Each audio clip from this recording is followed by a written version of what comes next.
أعوذ بالله من الشيطان الرجيم. بسم الله الرحمن الرحيم. هل أتاك حديث الغاشية؟ وجوه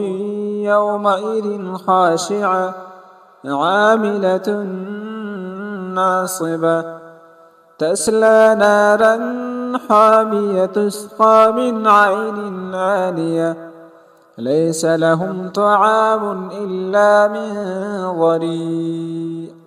لا يسمن ولا يغني من جوع وجوه يومئذ ناعمة لسعيها راضية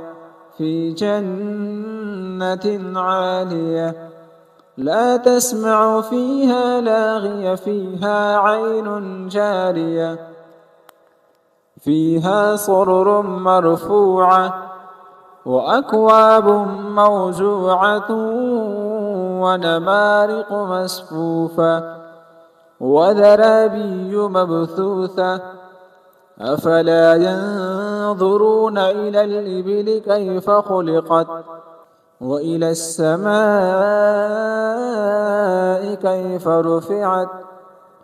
وإلى الجبال كيف نصبت وإلى الأرض كيف سطحت فذكر إنما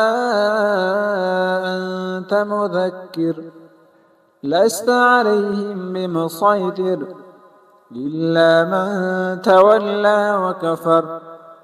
فيعذبه الله العذاب الأكبر إن إلينا إيابهم ثم إن علينا حسابهم